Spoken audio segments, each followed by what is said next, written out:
Hello बच्चों, तो यहाँ क्वेश्चन दे रखा है। इसमें बोला रखा possible forces on a proton by a proton in a nucleus is are. Okay, मतलब कि एक प्रोटॉन के द्वारा दूसरे प्रोटॉन पे न्यूक्लियस में अगर वो है तो कौन कौन से पॉसिबिलिटी है फोर्सेस के लगने की। ओके बच्चों, सबसे पहले अगर अपन बात करें रिगार्डिंग द की कॉन्सेप्ट जो हम लोग इस क्वेश्चन में अप्लाई करने जा रहे हैं, तो बच्चों हम लोगों ने पढ़ रखा है तीन अलग अलग फोर्सेस के बारे में, coulomb force, nuclear force and gravitational force.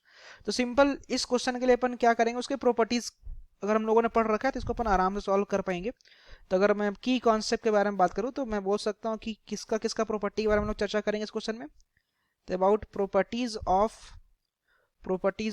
Coulomb force, properties of Coulomb force comma nuclear force और कॉमा बच्चों ग्रेविटेशनल फोर्स। ठीक है, इनका प्रॉपर्टी अगर हमें पता है तो we can solve this question in easy way. Got it. तो सबसे पहले अगर मैं स्टार्ट करूँ ना बच्चों, कुलम फोर्स से अगर अपन स्टार्ट करें तो मैं जस्ट बेसिक प्रॉपर्टी बता रहा हूँ जो हमें हम सबको इनफैक्ट पता है।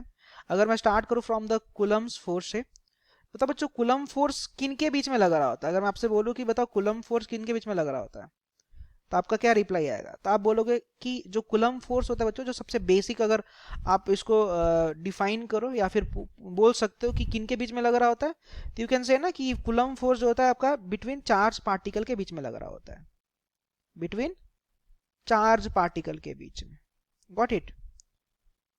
तो अगर चार्ज पार्टिकल है तो उनके बीच में पक्का ये कौन सा फोर्स एक्ट हो रहा होगा, तो आपका कुलम फोर्स एक्ट हो रहा होगा। अच्छा बताओ न्यूक्लियर फोर्स कब एक्ट हो रहा होता है। तो न्यूक्लियर फोर्स का हम लोगों ने कॉन्सेप्ट क्या पढ़ रखा है बच्चों। न्यूक्लियर फोर्स सबसे पहली बात अगर मैं आपको इसका प्रॉपर्टी बताऊं तो वी कैन से कि आपका ये शॉर्ट रेंज का फोर्स होता है।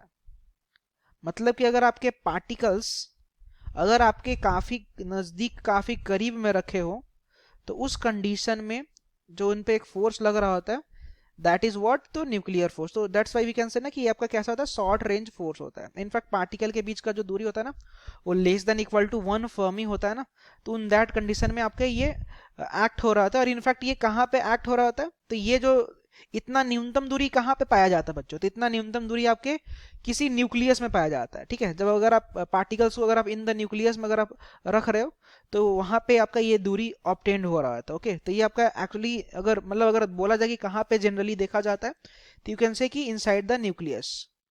ठीक है, इनसाइड द न्यूक्लियस।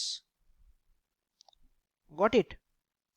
अब अगर अपना लास्ट अगर अपन बात करें, लास्ट अपना कौन बचा, तो लास्ट अपना बचा ग्रेविटेशनल फोर्स। तो बच्चों अगर हम बात करें अबाउट द ग्रेविटेशनल फोर्स, बताओ ग्रेविटेशनल फोर्स जो हम लोगों ने पढ़ रखा है ग्रेविटेशन वाले टॉपिक में बच्चों, उसमें सिंपल सा लॉजिक क्या है, सिंपल सा लॉजिक ये है कि अपन वहां पे क्या बोल रहे थे कि the force of attraction between all masses in the universe. ठीक है, जितने भी मासेज है इन द यूनिवर्स, उसमें क्या होता है कि फोर्स ऑफ अट्रैक्शन लग रहा होता है, जिसी को उसी को अपन क्या कह रहे थे, अपन ग्रेविटेशनल फोर्स कह रहे होते हैं। ठीक है, तो अगर इसको स्टेटमेंट को सिंपल छोटे से लाइन में अगर अपन लिख ले तो वी कैन से ना कि the force of attraction, the force of attraction between all masses, ये किसके द्वारा दिया गया था, तो न्यूटन के द्वारा दिया था। तो between all masses in the universe. ठीक है, यूनिवर्स में जितने मासेस हैं उनके बीच में कैसा ग्रेविटेशनल फोर्स जो लग रहा था, तो कैसा होता है, तो फोर्स ऑफ अट्रैक्शन, अट्रैक्शन वाला फोर्स हो रहा होता है। Got it. तब अगर अपन सिंपल अगर अपन क्वेश्चन पे प्रोसीड करें बच्चों, तो हमसे क्या बोल रखा है कि एक प्रोटॉन है हमारे पास और दूसरा भी अपने पास क्या है, तो दूसरा भी अपने पास प्रोटॉन ही है। तो मान लो कि अपने पास ये प्रोटॉन है और दूसरा भी अपने पास क्या है, तो दूसरा भी अपने पास प्रोटॉन है, जो कहाँ पे रख रखा है अपन ने, न्यूक्लियस में रख रखा है। अब सिंपल से बात ये है कि अगर न्यूक्लियस में रख रखा है तो इनके बीच का जो डिस्टेंस होगा वो डिस्टेंस क्या होगा, वेरी कम, वेरी स्मॉल होगा, वेरी स्मॉल डिस्टेंस होगा। अब वेरी स्मॉल डिस्टेंस पे है अगर आपका, तो वहां पे पहला तो अपना काम खत्म हुआ कि वहां पे वेरी स्मॉल डिस्टेंस के कारण कौन सा फोर्स लग रहा होगा बच्चों, तो आपका वहां पे न्यूक्लियर फोर्स तो लग ही रहा होगा। Got it. तो न्यूक्लियर फोर्स तो लगेगा। अच्छा बता, प्रोटॉन क्या चार्ज पार्टिकल होता है, तो आप बोलोगे हाँ, प्रोटॉन जो होता है बच्चा वो पॉजिटिव चार्ज पार्टिकल हो रहे थे। अब अगर चार्ज पार्टिकल जैसे ही आया तो we can conclude from this point कि वहां पे क्या लग रहा होगा, कूलम्ब फोर्स लग रहा होगा।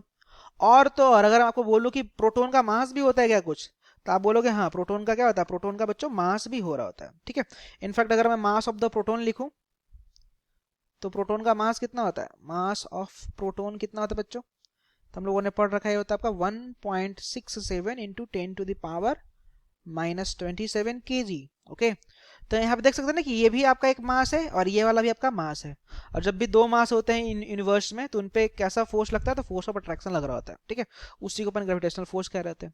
तो वी कैन से कि यहाँ पे ऑल ऑफ दी जितने भी फोर्सेज हैं वो सारे के सारे फोर्सेज उन दोनों के बीच में लग रहे होंगे ना। Thank you.